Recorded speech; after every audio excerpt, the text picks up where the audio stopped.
جب حضور اکرم صلی اللہ تعالیٰ علیہ وسلم کا دور تھا ظاہری زندگی کا، اس وقت بیت المقدس پر عیسائیوں کا ہی قبضہ تھا. ہم یہ بتاتے ہیں عیسائیوں کا، لیکن عیسائیوں نے کہاں سے قبضہ کیا تھا؟ وہ تو یہودیوں سے حاصل کیا تھا. یہودیوں کو مارتے تھے.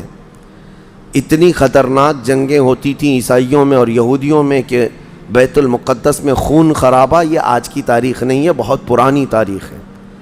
ٹائٹس نام کا ایک عیسائی بادشاہ جس نے پورے بیت المقدس کی اینٹ سے اینٹ بجا دی تھی، اور اس نے جتنے یہودی وہاں پر آباد تھے سب کو قتل کروا دیا تھا. پھر عیسائیوں کا قبضہ ہوا تھا. کتنے بڑے بڑے عیسائی بادشاہ آئے اور انہوں نے وہاں پر سوائے ظلم کے اور کچھ نہیں کیا بیت المقدس میں. یہ تو ان کی تاریخ چلتی تھی عیسائیوں کی، یہودیوں کی. یہودیوں سے کئی مرتبہ بیت المقدس لے لیا گیا اور عیسائی جھنڈا وہاں لہرایا گیا. کئی 100 سال تک عیسائیوں نے یہودیوں کا داخلہ بھی بند کر رکھا تھا کہ کوئی یہودی پھٹکنے بھی نہ پائے. بیت المقدس تو چھوڑیں، یروشلم میں فلسطین میں کسی یہودی کی انٹری نہیں تھی. عیسائیوں کا جب غلبہ تھا تو یہ کئی زمانے تک چلتا رہا. اصل یہاں پر کیا تھا وہ میں آپ کو بتا دوں. یہ بیت المقدس کا مسئلہ آپ کو سمجھنا اس لیے بھی ضروری ہے کہ آج پوری دنیا میں یہ ایک سب سے بڑا ایشو کیوں ہے. اس کی بنیاد یہ ہے کہ حضرت آدم علیہ السلام کے بعد سے وہ جگہ مقدس تھی، فرشتوں کی تعمیر کی ہوئی. لیکن جب حضرت داؤد علیہ السلام تشریف لائے تو آپ نے، چونکہ آپ کی حکومت تھی اس وقت، آپ بادشاہ تھے، آپ نے ایک مسجد تعمیر کرنے کا حکم دیا. لیکن آپ کے زمانے میں وہ کام نہ ہو سکا تو اپنے بیٹے حضرت سلیمان علیہ السلام کو انہوں نے حکم دیا. سلیمان علیہ السلام بادشاہ بھی ہوئے اور داؤد علیہ السلام کی کرسی پر بھی فائز ہوئے، اور وہ نبی بھی تھے، رسول بھی تھے، امت بھی تھی آپ کی. اور سلیمان علیہ السلام کو تو اللہ تعالیٰ نے ایسی طاقت دی تھی کہ وہ ہواؤں پر بھی حکومت کرتے اور جنات پر بھی حکومت کرتے. تو سلیمان علیہ السلام نے کام شروع کیا. یہ وہ جگہ تھی جہاں موسیٰ علیہ السلام عبادت کیا کرتے تھے. اس جگہ پر سلیمان علیہ السلام نے ایک مسجد بنانے کا حکم دیا اور یہ جنات بنانا شروع کرتے ہیں. اس کا ذکر قرآن پاک میں بھی موجود ہے. حضرت سلیمان علیہ السلام نے جب پورا ڈیزائن دیا کہ اس طرح سے بننا ہے تو پھر جنات تعمیر کرتے رہے اور جنات اتنا خوف کھاتے تھے سلیمان علیہ السلام سے کہ وہ ایک لمحہ بھی حضرت سلیمان علیہ السلام سے غافل نہیں ہوتے یا حکم عدولی نہیں کرتے. ہوا یہ کہ کام ابھی کمپلیٹ نہیں ہوا تھا کہ سلیمان علیہ السلام کا انتقال ہوا تو جنات بھاگ جاتے. لیکن اللہ کی مصلحت، حضرت سلیمان علیہ السلام لکڑی لے کر یوں کھڑے رہتے تھے، اپنا عصا لے کر کے کھڑے رہتے تھے اور کام دیکھتے رہتے تھے. جب تک سلیمان علیہ السلام کھڑے ہیں تیزی سے جنات بڑے بڑے پتھر لاتے تعمیر کرتے رہتے تھے. انتقال ہوا سلیمان علیہ السلام کا اور آپ ایسے ہی کھڑے رہ گئے. آپ کے کھڑے کھڑے وفات ہوئی ہے. اور اس طرح سلیمان علیہ السلام کی وفات کو سالوں گزر گئے لیکن آپ وہاں سے ہٹے نہیں کیونکہ کام چل رہا تھا. قرآن میں ہے، اللہ تعالیٰ فرماتا ہے جب لکڑی کو دیمک کھا گئی، کتنے سال گزر گئے ہوں گے. حضرت سلیمان علیہ السلام یوں ہی کھڑے تھے. اور عام دوسرے لوگوں کی موت تو چھوڑو، نیند میں کھڑا ہو کر کے دکھائے. وہ اللہ کے نبی تھے کہ انتقال کے بعد بھی وہ کھڑے رہے. روایتوں میں کئی سالوں تک، 10 سالوں تک آپ کھڑے رہے. اور اس کے بعد دیمک کھا گئی لکڑی کو تو لکڑی ٹوٹ گئی. تب سلیمان علیہ السلام زمین پر آ گرے. جنات اسی وقت جان گئے کہ یہ تو انتقال کر گئے ہیں. تب تک بیت المقدس کا کام کمپلیٹ ہو گیا تھا، جنات بھاگ گئے سب. یہ تعمیر، اس کو اصل میں بیت المقدس نہیں کہا جاتا تھا اس وقت، یہ ہیکل سلیمانی. یہ یہودیوں کے عقیدے کے اعتبار سے فرسٹ ٹیمپل ہے، پہلا مندر یا پہلی مسجد جو بھی ہے مقدس تھی. یہ ہیکل سلیمانی جو سلیمان علیہ السلام نے جنات سے بنایا تھا، اور سلیمان علیہ السلام کی کرسی جہاں لگتی تھی اس وقت حضرت سلیمان علیہ السلام نے جنات اور سرکش لوگوں سے اور جادوگر لوگوں سے سب چیزیں جادو کی چھین کر اپنی کرسی کے نیچے دفن کر دیا تھا. سب ختم کیا تھا کہ کوئی جادو ٹونا یہ سب چیزیں نہ ہوں. کیونکہ یہودی جادو کے پیچھے بہت بھاگتے تھے، صرف جادو میں ہی دن رات۔ آپ نے سب دفن کیا اور اس کے بعد آپ کے انتقال کے بعد سالوں بیتے اور اسی طرح سے رہے، لیکن پھر یہ ہیکل سلیمانی کو ایک بادشاہ آیا جو عراق کا رہنے والا تھا، اس کی یہودیوں سے دشمنی تھی، اس نے ایسا حملہ کیا کہ پورے ہیکل کو توڑ ڈالا، یعنی جو جنات کا بنایا ہوا تھا اس کو مکمل طور سے مسمار کر دیا، ایک دیوار باقی رہ گئی، ایک دیوار باقی رہ گئی، جہاں جا کر کے آج یہ یہودی روتے ہیں، دیواریں گریا اس کو کہتے ہیں، وہ اس زمانے کی ایک باقی رہ گئی، باقی پورا ہیکل گرا دیا۔ زمانہ بیت گیا، یہودی اس بات پر روتے رہے کہ ان کو مارا گیا، قتل کیا گیا، پھر عیسائیوں کا اس پر قبضہ رہا، پھر عیسائیوں سے یہودیوں نے ایک بار پھر حاصل کیا، پھر دوبارہ یہ ٹائٹس کے زمانے میں عیسائیوں نے مار کر کے پورے یہودیوں کو خون خون کر دیا، اور پھر بیت المقدس کچھ نہیں تھا، ایک دیوار تھی، ایک دوسری وہاں پر ایک چھوٹی سی عمارت بنائی گئی، اس عمارت کو یہ سیکنڈ ٹیمپل کہتے ہیں، سیکنڈ ٹیمپل، یہ دوسرا مندر، اور اسی کو عبادت گاہ بنا کر چلتے رہے۔ زمانہ بیتا یہاں تک کہ حضور صلی اللہ تعالیٰ علیہ وسلم کی نبوت کا اعلان ہوا، پھر اس کے بعد 23 سال گزرے، پھر آپ کی وفات کے بعد صدیق اکبر کا زمانہ آیا، پھر سیدنا عمر فاروق کا زمانہ آیا۔ تقریباً یہ 26-28 ہجری کی بات ہے، حضرت عمر کے دور میں۔ پھر حضرت عمر فاروق کے دور میں جو فتوحات ہو رہی تھی، اسلام پھیلتا جا رہا تھا، تب صحابہ کے ایک لشکر کو حضرت عمر نے فلسطین بھی بھیجا، جس میں حضرت ابو عبیدہ بن جراح بھی تھے۔ تو ان صحابہ نے اس چھوٹے سے لشکر کو لے کر فلسطین کا معرکہ ایسا سر کیا کہ یہ عیسائی سب جان چکے تھے حالات کیا چل رہے ہیں، سیرنڈر ہو گئے اور کہا ہم جو ہے یہ بیت المقدس کی ساری چابیاں آپ کے حوالے کرتے ہیں، لیکن ایک شرط ہے کہ ہم آپ کے ہاتھ میں نہیں دیں گے بلکہ مسلمانوں کے امیر المومنین کے ہاتھ میں دیں گے، وہ آئیں ہمارے پاس۔ تو وہاں جو صحابہ تھے انہوں نے خط لکھ کر بھیجا حضرت عمر کو، حضرت عمر مدینے میں تھے، کہا ٹھیک ہے میں آ رہا ہوں۔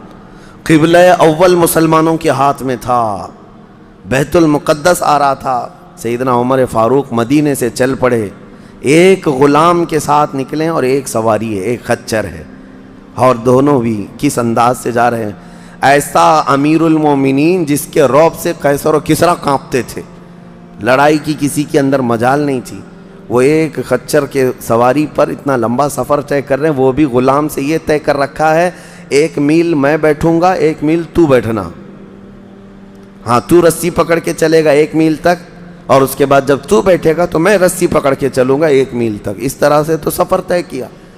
جب فلسطین پہنچ رہے تھے اور اس وقت لوگوں میں خبر تھی کہ امیر المومنین آ رہے ہیں، تو لوگ دیکھنے کے لیے شہر سے بھاگے بھاگے باہر آئے۔ اتفاق ایسا کہ اس وقت خچر گھوڑے پر بیٹھنے کی باری غلام کی تھی اور نکیل رسی حضرت عمر کے ہاتھ میں تھی۔ دوڑے ہوئے لوگ آئے جو نہیں پہچانتے تھے، عیسائیوں نے امیر المومنین کہہ کر اس غلام کا استقبال کیا کہ تشریف لائیں۔ تب جو صحابہ تھے وہاں پر انہوں نے پکار کر کہا نادانو، وہ امیر المومنین نہیں، رسی پکڑا ہوا امیر المومنین ہے، یہ امیر المومنین ہے۔ پہلی مرتبہ ان اعلیٰ اخلاق و کردار کو عیسائیوں نے دیکھا تھا کہ وقت کا خلیفہ کوئی گھوڑے کی رسی پکڑ کر کے بھی چلتا ہے، تو بہت متاثر ہوئے، اور اس کے بعد بنا کسی جنگ کے حضرت عمر فاروق رضی اللہ تعالیٰ عنہ بیت المقدس میں داخل ہوئے، اور ان عیسائیوں نے جو کچھ بھی وہاں پر کیا تھا اس کو نکالا۔ پھر حضرت عمر فاروق رضی اللہ تعالیٰ عنہ نے پہلی اذان دینے کا حکم فرمایا، وہ ظہر کی اذان تھی، آپ نے وہاں پر نماز پڑھائی۔ پھر اس کے بعد یہ سلسلہ چلتا رہا۔ اب اس میں تفصیل ہے، عیسائیوں کو اسی طرح ہم بھی بھگاتے، مسلمان بھی بھگاتے، جیسے یہ یہودیوں کو بھگاتے تھے، تو انہیں آج بولنا چاہیے تھا کہ مسلمانوں نے زبردستی قبضہ کیا۔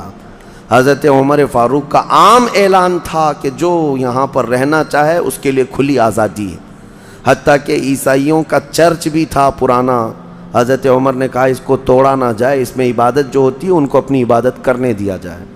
حضرت عمر چاہتے تو اینٹ سے اینٹ بجا دیتے، نکال کر صاف کر دیتے، لیکن آپ نے کھلی اجازت دی، اور عیسائی ویسے ہی باقی رہے۔ 400 سال تک یہ سلسلہ چلتا رہا۔ پھر فاطمی دور آیا، یعنی بنو عباس کی خلافت ختم ہوئی، فاطمیوں کا غلغلہ تھا، انہوں نے خلافت سنبھالی، لیکن وہ مضبوط نہیں تھے، کمزور خلیفہ آئے، جس کی وجہ سے صلیبی طاقتیں جتنی بھی تھیں سب آ کر کے اس خلیفہ پر قبضہ جما لیا، اور بیت المقدس میں اجازت پہلے مانگ لی کہ ہمیں آنے جانے کی اجازت دی جائے۔ جب آنے جانے کی اجازت مل گئی تو پورے علاقے پر زبردستی غاصب قبضہ کر کے وہاں سے سارے مسلمانوں کو ختم کر دیا، بہت مسلمانوں کا قتل کیا۔ فلسطین کی سرزمین یہودیوں کے قتل سے بھی بھری ہے، مسلمانوں کے قتل سے بھی بھری ہے، اور یہودیوں نے عیسائیوں کا بھی قتل کیا ہے، لیکن مسلمانوں کا قتل عام کر کے یہ زبردستی فائز ہوئے ہیں کس پہ؟ بیت المقدس پر۔ یہ قبضہ جو ہے 87 ایئرز تک چلتا رہا، 87 سال تک۔ یہ اس وقت کا المیہ تھا کہ مسلمان خلیفے تھے، گورنر تھے، بہت سارے حکمران تھے، رونا روتے تھے، لیکن کوئی آگے بڑھنے کو تیار نہیں تھا۔ کردستان کا ایک شہزادہ صلاح الدین ایوبی، جو نور الدین زنگی کے شاگرد تھے اور ان کی فوج کے سپاہی تھے، ان کو یہ روزانہ خبریں تھی کہ بیت المقدس میں سب کچھ اجاڑ دیا گیا ہے، مسلمانوں کی اذان بند ہے، وہاں نہ جمعہ کا خطبہ ہو سکتا ہے، نہ ہی عبادت کے لیے وہاں پر نماز پڑھی جا سکتی ہے۔ ایک دن گزر رہے تھے، انہوں نے ایک لکڑی کا ممبر بنوایا اور پھر عزم کر لیا کہ یہ ممبر میں بیت المقدس میں رکھ کر کے رہوں گا اور اس سے خطبہ دیا جائے گا۔ وہ ان کا عزم تھا اور اس پر لے کر کے چلتے رہے۔ تقریباً آپ نے 17 جنگیں لڑی ہیں، 17 جنگیں لڑی، اور صلاح الدین ایوبی کو جو درپیش مسائل تھے وہ کہا گیا ہے کہ پہلے تو انہوں نے جو روڈ میپ بنایا تھا اس حساب سے ان کو 2 سال کے اندر یہ جنگوں میں فتح کر لینا تھا۔ 2 سے 4 سال کے اندر ان کے دماغ میں یہ تھا کہ بیت المقدس کو میں حاصل کر لوں گا، لیکن فرماتے ہیں کہ اپنوں کی مخالفت اتنی تھی، جگہ جگہ سے کوئی مسلمان بیٹھا ہوا ہے، نواب بیٹھا ہے، کہیں کوئی کسی چھوٹے علاقے کا خلیفہ، کوئی گورنر، سب پکڑ پکڑ کر کے ان کی ٹانگ کھینچیں، ان کے فوجیوں میں ورغلائیں اور الگ الگ وسوسے ڈالیں، جس کی وجہ سے پہلے اپنوں سے بھڑتے بھڑتے آپ کو 18 سال لگ گئے۔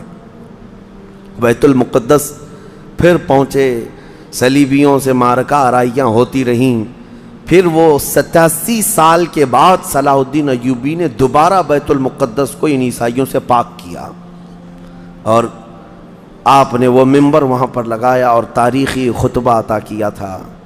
اس کے بعد وہ بیمار ہو گئے صلاح الدین ایوبی رحمۃ اللہ تعالیٰ علیہ۔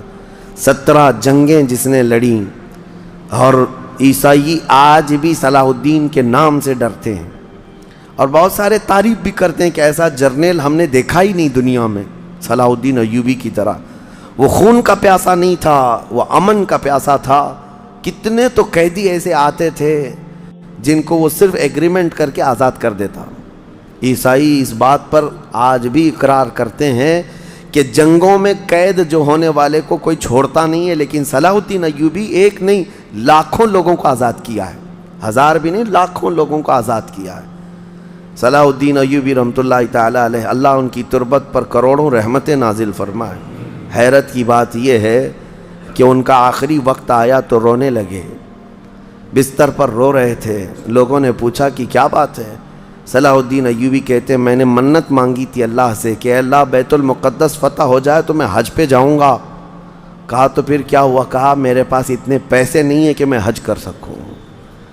یہ وقت کا وہ عادل حکمران جس کی تاریخ عدل سے بھری ہوئی ہے، لیکن یہ بھی تاریخ ہے کہ مال لوٹ کر کے اگر اپنا محل بنایا ہوتا تو صلاح الدین کے بہت سارے آج محلات ہوتے، لیکن وہ آخر وقت بستر پر اس غم سے رو رہے تھے کہ میرے پاس حج پہ جانے کے لیے پیسے نہیں ہیں۔ جس کے زیر نگیں کتنے علاقے آتے تھے اس وقت، بہت سارے علاقوں کا وہ خلیفہ۔ لیکن میرے عزیزو، اسلام کی سچی تاریخ ایسے ہی خلفاء سے ہے، ایسے ہی خلفاء سے نظام ہے۔ پھر یہ زمانہ چلتا رہا، تقریباً 800 سال گزر گئے، 1921 آیا، 1921، یہ جو گزری ہوئی سینچری ہے ابھی ہماری، یہ فرسٹ ورلڈ وار جب ہوئی، پہلی جنگ عظیم، اس جنگ کے دوران یہودیوں نے زبردستی اجازت مانگی برطانیہ کو ثالث بنا کر کے، کیونکہ جب ترکی کی حکومت ختم ہو گئی، جس کو خلافت عثمانیہ کہا جاتا ہے، جب وہ کمزور ہو کر گر گئی، کیونکہ ان کا دبدبہ تھا، یہ آخری خلافت ہے جو زمین پر تھی، اگرچہ خلافت کے نام سے جو مشہور رہی، تو حضور صلی اللہ تعالیٰ علیہ وسلم کی وفات کے بعد سے لے کر یہ ترکی کی خلافت عثمانیہ تک اس روئے زمین پر خلیفہ ہر زمانے میں کوئی نہ کوئی رہا، لیکن 1921 سے لے کر 1921 سے لے کر اب کا زمانہ آ گیا 2023، اتنے سال، 100 سال گزر گئے، پوری دنیا میں اب کوئی خلیفہ مسلمانوں کا نہیں رہا۔ بادشاہ تو بہت سارے ہیں، امیر المومنین اور خلیفہ کے نام سے اس روئے زمین پر اب کوئی نہیں۔ ان ظالموں نے ہماری خلافت کے نظام کو مار ڈالا، ختم کیا، خلافت کو زمین سے ختم کیا۔ اب لوگوں کو نیا لگتا ہے کہ خلافت کا مطلب کیا ہے۔ خلافت ایک نظام ہے، پورا نظام ہے۔ جب ڈیموکریسی ایک نظام ہے، کمیونزم ایک نظام ہے، تو اسی طرح سے خلافت جو ہے میرے مصطفیٰ کے نظام کا نام ہے۔ جب یہ ختم ہوا تو پھر 1921 میں یہودی جگہ جگہ سے جو مارے گئے تھے، اس وقت جرمن سے بھگائے جا رہے تھے، جینوسائیڈ کیا گیا تھا یہودیوں کا، جرمن میں مارا جا رہا تھا، تو ان کے اوپر دنیا والوں نے چنتک بیٹھک جس کو کہتے ہیں رحم کرنے کا، کئی مرتبہ بیٹھکیں ہوئی، بڑے بڑے لوگوں نے کہا یہودی پوری دنیا میں مارے جا رہے ہیں اور یہ مظلوم ہیں، ان کو کہیں پناہ دی جائے۔ پناہ دینے کے لیے جب بات آئی تو فلسطین کا ایک چھوٹا سا علاقہ 4000 یہودیوں کو رہنے کی اجازت دی گئی۔ 1921 سے 4000 یہودیوں کو رہنے کی اجازت دی گئی، اور پھر جب وہ 4000 یہودی رہے تو بڑھتے بڑھتے دنیا بھر سے لوگ ہجرت کر کے یہودی وہاں جاتے رہے، اور تقریباً 1948 1947 1947 جب ہمارے ہاں آزادی کا مسئلہ چل رہا تھا، تب تک یہودی جو ہے لاکھوں کی تعداد میں وہاں جمع ہو چکے تھے، اور جمع ہو کر کے ان لوگوں نے، اور اسی وقت ہٹلر کا دور بھی ختم ہوا تھا، اور ہٹلر نے ان کو بہت مارا تھا، جس کو ہولوکاسٹ کہا جاتا ہے، اور بہت زیادہ ظلم کیا تھا۔ تو یہ سب بھاگ کر کے فلسطین میں جمع ہوئے، اور پھر ایک ایگریمنٹ سائن کروا لیا گیا دنیا کی بڑی بڑی طاقتوں سے کہ یہ اسرائیل ایک کنٹری ہے۔ فلسطین کو 2 حصوں میں بانٹ دیا گیا، آدھا عربوں میں، آدھا یہودیوں میں، فلسطین کے 2 حصے کر دیے۔ تو آدھا یہودیوں کو ملا تو ٹھیک ہے، لیکن اس کے غصے میں عربوں میں جنگ شروع ہوئی۔ 1948 کے بعد پھر جنگوں کا آغاز ہو گیا، جارڈن، سیریا، مصر، ان لوگوں نے اسرائیل کے ساتھ، انہوں نے نئی کنٹری کا نام اسرائیل رکھا تھا، جنگ کیا۔ جب جنگ کرتے رہے، اسرائیل اپنے پیر پھیلاتا رہا اور آگے بڑھتا رہا، کیونکہ اس وقت ان عربوں کے اندر یا جدید ہتھیار نہیں تھے۔ اسرائیل کو فلی طور پر امریکہ کا سپورٹ تھا، UK کا سپورٹ تھا، یورپ کا سپورٹ تھا۔ ان تینوں ملکوں کے ساتھ بڑی خوفناک جنگوں میں ان کو پیچھے ڈھکیل دیا گیا، بلکہ جو صحرائے سینا تھا مصر کا، وہ بھی اسرائیل نے قبضہ کر لیا۔ طور سینا جس کو کہتے ہیں، کوہ طور، وہ بھی ان کے لیے مقدس تھا، وہ بھی حاصل کر لیا۔ پھر اس کے بعد دوسری جنگ بھی ہوئی تھی مصر کی، تب مصر نے وہ علاقہ واپس لیا اور اسرائیل کو سمیٹنے کی کوشش کرتے رہے۔ 3 بڑی جنگوں میں ہوا یہ کہ جب جنگ ہوتی رہی، اسرائیل پھیلتا رہا۔ پھر 1978 کے قریب یا 75 کے آس پاس اسرائیل نے پورے طور پر فلسطین کا کنٹرول اپنے ہاتھ میں لے لیا، جس میں بیت المقدس بھی چلا گیا۔ یہ ہے تاریخ میں آدم علیہ السلام کے زمانے سے لے کر یہاں تک کی بتا رہا ہوں، مختصر جھلکیاں۔ اس کے بعد سے یہودیوں نے بیت المقدس کا کنٹرول اپنے ہاتھ میں لیا، حالانکہ UN کا یہ فیصلہ ہے کہ پورے اسرائیل کو یہ خاص طور پر تنبیہ کی گئی ہے کہ صرف مسجد اقصی جو بیت المقدس ہے، اس کا کنٹرول اور اس کا مینجمنٹ اس کے انتظامات یہودیوں کے ہاتھ میں بھی نہیں رہیں گے اور وہاں کے فلسطینی مسلمانوں کے ہاتھ میں بھی نہیں رہیں گے، یہ جارڈن کی حکومت کو دیا گیا ہے۔ جارڈن کی حکومت جس کو کسٹوڈین آف یہ کہا جاتا ہے بیت المقدس، وہ اس کے انتظام دیکھتی ہے، لیکن برائے نام ہے یہودیوں نے دھجیاں اڑا رکھی ہیں پورے دنیا بھر کے قوانین کی، جہاں جہاں ان کو پابندی تھی کہ یہاں نئے گھر نہیں بنائیں گے۔ ابھی 3-4 سال پہلے انہوں نے پورے مسلمانوں کے محلے کو ختم کر کے 200 گھر بنائے، یہودیوں کو آباد کیا۔ برسوں سے یہاں جو مسلمان تھے، ابھی آپ جا کر کے کبھی دیکھیں یروشلم، بیت الحم، جو بیت المقدس کے آس پاس کے علاقے، رحم اللہ، 40 سال 45 سال ہو گئے دکانوں کو تالے لگے ہوئے ہیں، جالے لگے ہوئے ہیں، لیکن کھولنے کی اجازت نہیں ہے۔ اتنے پرانے وقت سے دکانیں بند ہیں، کہا کہ نہیں، یہودیوں کی طرف سے کوئی یہاں پر کھولنے کی اجازت نہیں ہے، مسلمانوں کے نام پر۔ اور اللہ کا فضل تو دیکھیں، وہ مسلمان کیسے جگرے والے لوگ ہیں، میں نے اپنی آنکھوں سے دیکھا ہے۔ ہر جگہ کی طبیعت کے اعتبار سے اللہ تعالیٰ مخلوق پیدا کیا ہے۔ ان ظالم غاصب اسرائیلیوں کو ہم نے دیکھا، یہ بندوق تانے بیت المقدس کے ہر دروازے پر کھڑے رہتے ہیں، اور مسلمانوں کا فلسطینی 8 سال کا بچہ آتا ہے، اس کی نال یوں پھینک کر کے مسجد میں اندر جاتا ہے، نماز پڑھتا ہے، پھر نکلتا ہے، اور وہ فوجی دیکھتا رہ جاتا ہے، کچھ نہیں کرتا۔ بسا اوقات گولیوں سے برساتے ہیں، روزانہ کا معمول یہ ہے۔ رات کو گولیوں کی بارش ہوئی، سمیٹ کر کے ختم کیا گیا، زخمی ہاسپٹل میں گئے، دوسرے دن دیکھا عصر کے بعد بیت المقدس کے باہر صحن جو ہے وہاں پر پھر عورتیں، بچے، سب جو روزانہ عصر سے لے کر مغرب تک اپنی روٹیاں، اپنے کھانے لے کر کے آتی ہیں، بیٹھتی ہیں، ایسا لگتا ہے یہاں کچھ ہوا ہی نہیں، کچھ ہوا ہی نہیں۔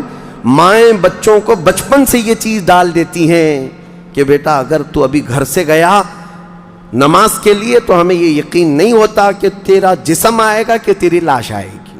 ہر ماں کا یہ وہاں پر جذبہ ہے، اور یہ حدیث پاک میں موجود ہے۔ میرے آقا صلی اللہ علیہ وسلم نے فرمایا، لا تزال طائفۃ من امتی، میری امت میں سے ایک جماعت ایسی رہے گی جو قیامت تک حق کے لیے لڑتی رہے گی، اور اللہ ان کا ناصر و مددگار ہوگا۔ بیت المقدس کی یہ تاریخ آج، بیت المقدس کو انہوں نے خون میں نہلا رکھا ہے، یہودیوں کا زبردستی اس پر قبضہ ہے۔ اب یہ چاہتے کیا ہیں، یہ بھی میں آپ کو بتا دوں، یہ چاہتے ہیں کہ یہ مسجد اقصیٰ جو تعمیر ہوئی یہ حضرت عمر کے حکم سے ہوئی، پھر اموی خلفاء جب آئے، خلیفہ ولید بن عبد الملک، اس نے پوری مسجد بنوائی، اور یہ جو پیلا گنبد آپ دیکھتے ہیں قبۃ الصخرہ، جو مسجد اقصیٰ سے جس کو مشہور کیا گیا ہے، یہ قبۃ الصخرہ ہے، ڈوم آف راک جس کو کہتے ہیں، یہ اصل اس سے لگی ہوئی ہے بیت المقدس کی مسجد پرانی، اس کو شو نہیں کرتے، اس کو یہ گرا کر کے، اس کو پورا زمین بوس کر کے 3rd ٹیمپل بنانے کا پلان ہے۔ ان کو یہ چاہیے کہ حضرت داؤد علیہ السلام کے زمانے میں جو کام شروع ہوا تھا، سلیمان علیہ السلام نے جو مندر بنایا تھا، جو ٹیمپل بنایا تھا، ہم اس کو اسی جگہ تعمیر کریں گے۔ تو بیت المقدس، مسجد اقصیٰ کی دیوار سے دیوار انہیں گرانا ہے، اس کے لیے یہ کیا کیا سازشیں کرتے رہے، کھدائی کرتے رہے کہ یہاں پرانا خزانہ ہے، فلاں چیزیں ہیں، ثبوت نکالنا ہے۔ کتنا دیواروں کو ہلانے کے لیے آرٹیفیشیل زلزلے لائے گئے، مصنوعی طور پر یہ زمین ارتھ کویک لائے گئے کہ مسجد اقصیٰ گر جائے، لیکن اللہ کی مرضی جب تک چاہے۔ اب اگر حالات ایسی ہیں تو یہ مسجد اقصیٰ کو گرا کر کے وہاں پر ایک 3rd ٹیمپل بنائیں گے، جس کا پورا آرکیٹیکٹ ڈیزائن بھی انہوں نے ظاہر کر دیا ہے، نشر کر دیا ہے، کوئن بھی ایک جاری کر دیا ہے، جس کو لے کر کے ان کے 3rd ٹیمپل کے اندر جائے گا، آئے گا۔ یہ 2017 کی بات میں بتا رہا ہوں، پوری تیاریاں کر لی گئی ہیں۔ اب دیکھا گیا ہے کہ مسلمان ہر جگہ سے سوئے ہوئے ہیں، اب کوئی بھی اٹھتا نہیں ہے۔ عربوں کے منہ میں تو انہوں نے اپنی زبان رکھ دی ہے، عرب اب بولنے کے قابل نہیں رہ گئے، اور بغل کے جو دیش لڑے تھے پہلے، مصر، سیریا، جارڈن، آج ان کی حالت کیا ہے؟ وہ خود خانہ جنگی میں مبتلا ہیں، آپس کی لڑائیوں میں مصروف ہیں۔ اسرائیل کی غنڈہ گردی اور دادا گیری اس حد تک بڑھ گئی ہے کہ اسے آس پاس کسی کا خوف نہیں۔ ہاں اگر کچھ بولتا ہے تو کبھی ترکی بولتا ہے، ہاں اس کو اپنے اس ملک کے لیے سب سے بڑا خطرہ محسوس ہوتا ہے تو ایران ہے۔ ایران کو اس نے سعودی سے ایسا لڑا کر کے رکھا ہے کہ وہ آپس میں جنگیں کرتے رہیں، اسی لیے ابھی ایران اور سعودی کا پیس معاہدہ ہوا، ایگریمنٹ ہوا، تو سب سے پہلے نیند حرام ہو رہی ہے اسرائیل کی کہ یہ اگر دوست ہو گئے تو میرا کیا ہوگا، میری حفاظت کیا ہوگی۔ اسرائیل حماس کو مدد کرتا ہے جو غزہ میں ایک علاقہ باقی رہ گیا مسلمانوں کا جو فلسطین کے اندر ہے، جو آج تک لڑ رہے ہیں، آج تک راکٹ داغتے ہیں، اسرائیل کے ساتھ لڑتے ہیں۔ 20,000 کی تعداد ہے وہ بیچاروں کی، 20,000 کی تعداد ہے۔ اب یہ تاریخ اس طرح سے بتائی جاتی ہے، نیوز اس طرح کی ہے، اسے حماس کو اسرائیل مدد کرتا ہے، فلاں مدد کرتا ہے، جو بھی مدد کرتا ہو ہمیں اس سے وہ نہیں، لیکن ایک حق جماعت قیامت تک حق پر قائم رہے گی اور بیت المقدس کے لیے لڑتی رہے گی۔ پھر وہ دن آئے گا جب میرے آقا صلی اللہ تعالیٰ علیہ وسلم کی حدیث پاک ہے، خراسان سے ایک جماعت نکلے گی، خراسان سے ایک جماعت نکلے گی۔ خراسان پہلے کے دور میں رشیا کا کچھ حصہ، افغانستان کا کچھ حصہ، ایران کا کچھ حصہ، ایک پورا بڑا نقشہ ہے، اس کو پرانا خراسان آپ دیکھیں گے۔ خراسان سے ایک جماعت نکلے گی، ان کے ہاتھ میں کالے جھنڈے ہوں گے۔ میرے آقا نے فرمایا وہ اتنی تیزی سے نکلیں گے کہ دنیا کی بڑی سی بڑی طاقت ان کا راستہ نہیں روک سکے گی، اور وہ سیدھے جھنڈے لے جا کر کے بیت المقدس میں نصب کریں گے، اور پھر اسلام کا پرچم وہاں سے بلند کیا جائے گا۔ یہ قیامت کے قریب ہونا ہے۔ اب میں اس بات پر اپنی گفتگو ختم کرتا ہوں۔ دعائیں تو ہیں کہ اللہ تعالیٰ بیت المقدس کو آزاد کرے، لیکن یہودی جتنے دن ناچتے رہیں گے، دندناتے رہیں گے، ایک دن آنا ہے دنیا اوپر سے نیچے ہو جائے، نیچے سے اوپر ہو جائے، مگر میرے مصطفیٰ کا فرمان ہو کر رہے گا انشاءاللہ، اور غلبہ اسلام آ کر رہے گا۔ آج یوم القدس کے طور پر پوری دنیا میں یہ بات منائی جا رہی ہے۔ میں بچوں میں یہ انفارمیشن نقل کرنا چاہتا ہوں کہ بچوں یاد رکھو ہمارا بیت المقدس سے کیا رشتہ ہے، ہمارا کیا تعلق ہے، اور ہمارے لیے وہ کتنی عظمت والی جگہ ہے۔ اس لیے کہ آپ ہندوستان میں ہیں، دور دراز ہیں، کہیں پر بھی ہیں، لیکن روحانی رشتہ تمہارا جب مدینے سے جڑا ہے تو مدینے کے آقا کے فرمان سے بھی جڑا ہوا ہے۔ اللہ کریم ہم سب کو بیت المقدس کے محافظین میں شامل فرمائے۔ قیامت کے قریب امام مہدی کی فوج میں اللہ تعالی ہمارا شمول فرمائے۔ کریم خدا بیت المقدس کو تو آزاد فرما دے، یہودیوں کے چنگل سے اسے آزاد کر دے۔